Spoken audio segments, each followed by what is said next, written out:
Hi, Dr. Avinash here. I hope you have gone through our live session one more time to understand the receptors and their actions of the adrenergic nervous system, which is the sympathetic nervous system. In this video, I will guide through all the important medicines that you need to do and the logic behind how you are going to remember them. Okay? There is a lot of part in this chapter which is not at all important from CCMP perspective. So we are going to skip that part. The pages that I am flipping right now are absolutely non-essential from CCMP perspective. Okay? But table 9.2, table 9.3 and table 9.5 are compulsory. If you have done these tables, then the sympathomimetic drugs or adrenergic drugs are a cakewalk. They are going to be very, very easy. Now, let us divide the drugs that we are going to talk about into three parts. Direct sympathomimetic, indirect sympathomimetics, and mixed action sympathomimetics. The direct sympathomimetic drugs will directly act on alpha or beta receptors, either only on alpha, only or beta, on both alpha and beta. So it can be acting selectively on alpha or beta receptor, or it can be alpha beta both. These directly act on the receptors, hence they are called as direct sympathomimetics. Drugs such as adrenaline, noradrenaline, isoprenaline, phenylephrine, methoxamine, xylometazoline, salbutamol, many other drugs belong to this category. Some of the drugs are going to be indirect. Indirect means they act not on the receptors but on the adrenergic neuron. And by acting on the neuron, they force that neuron to release noradrenaline. And the noradrenaline acts on the adrenal receptors. These drugs include tyramine and amphetamine. And then there are drugs which can do both. Act directly on the drug on the receptor, as well as indirectly force the neuron to release noradrenaline. These include epinephrine and mephentermine. Now at this point I want you to understand one thing.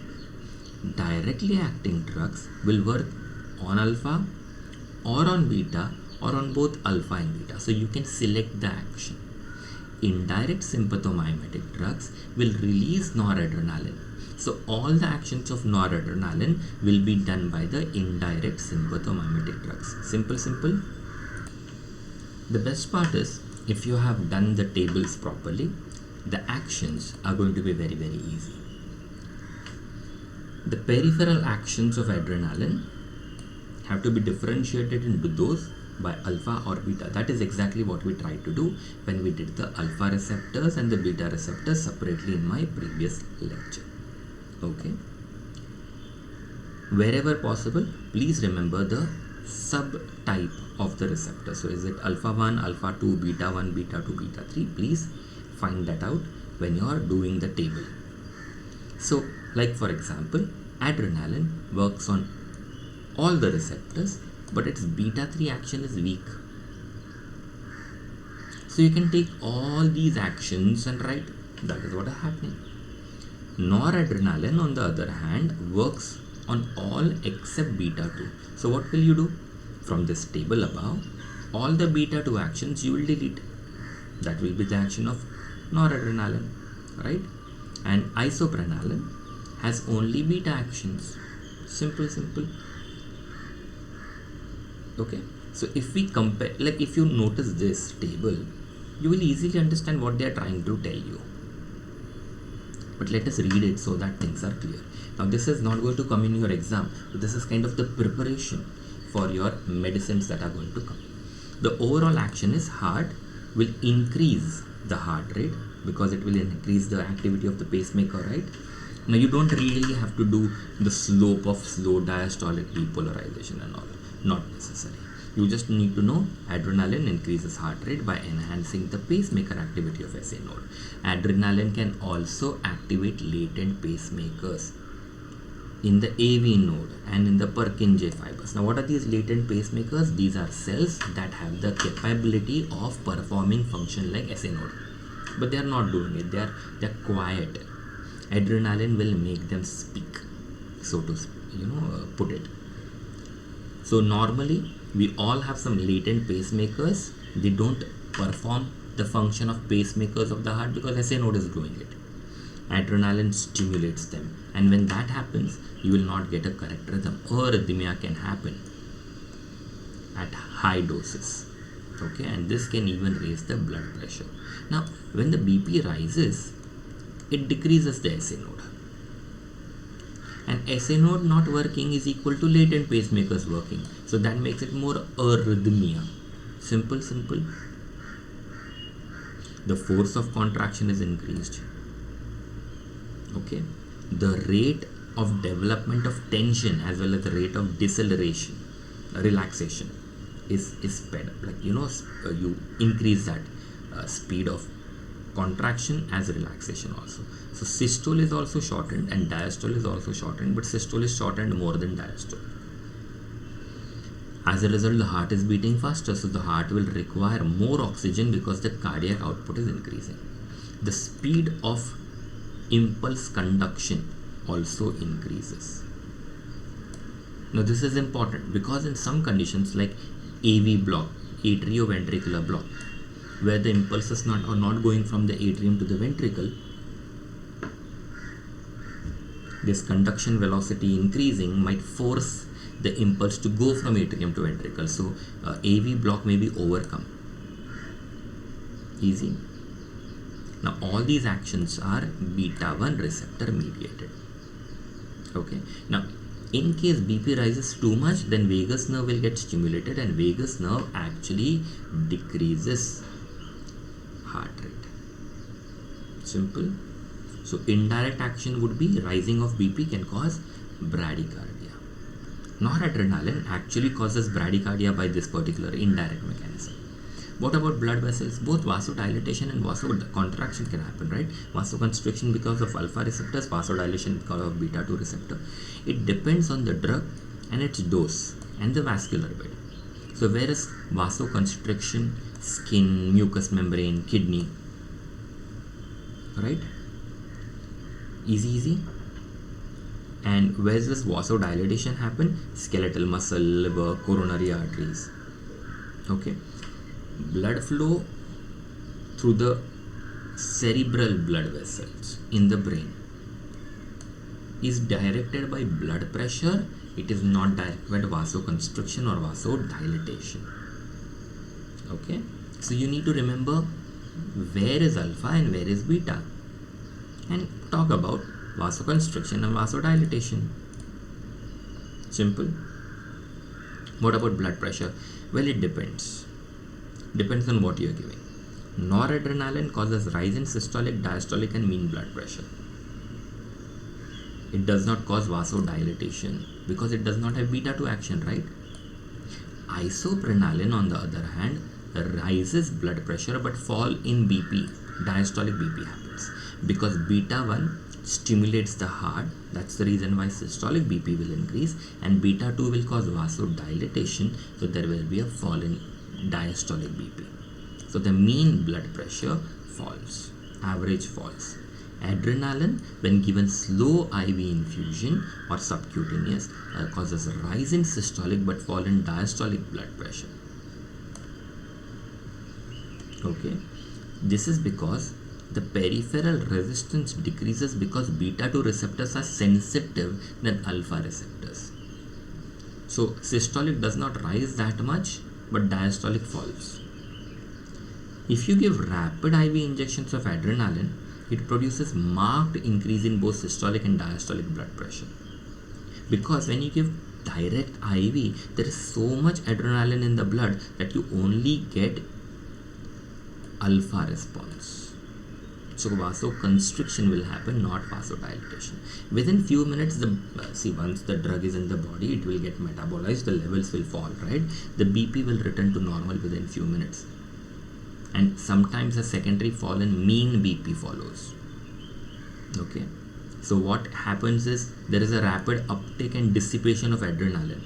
So concentration suddenly decreases around receptor. Okay, so the low concentration can't act on alpha receptors now, but they will act on beta 2 receptor. See, alpha will only be active in case of adrenaline when there is high concentration.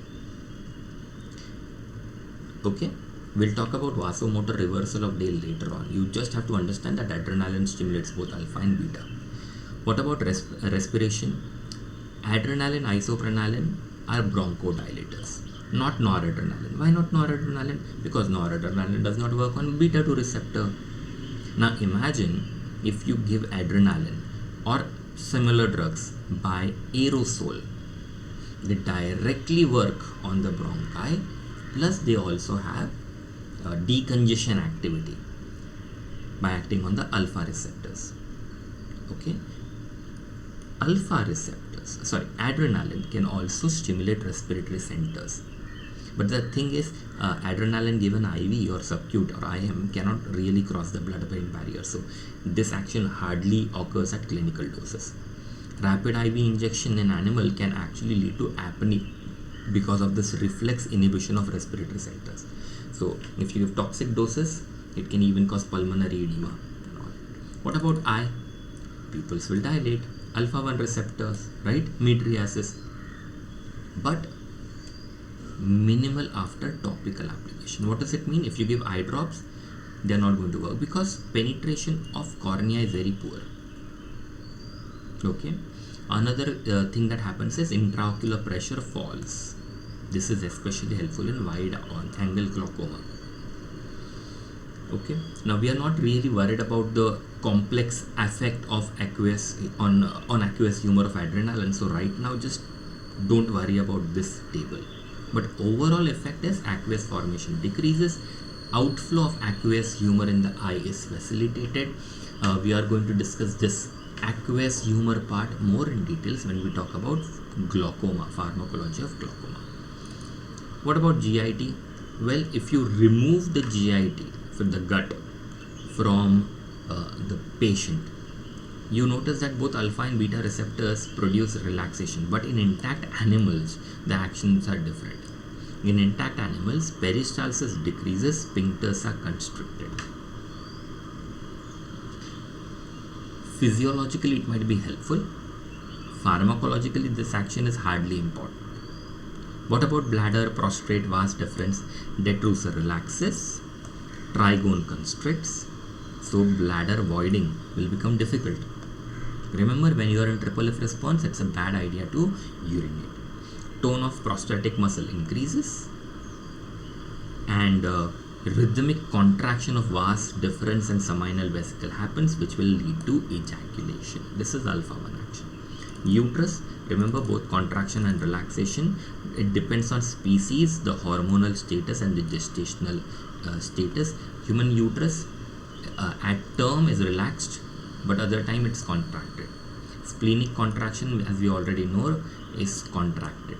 Skeletal muscle, remember I already mentioned this, skeletal muscles do not respond to adrenaline, they respond to acetylcholine, but the transmission is facilitated. The alpha receptor activation on the motor nerve endings augments or helps acetylcholine release. Okay, direct effect is only through beta 2 receptors, so you don't really have to worry about the beta 2 receptors because there are hardly any on skeletal muscle. So the muscle fires properly, it contracts better, but the thing is, it will also produce tremors. What about CNS?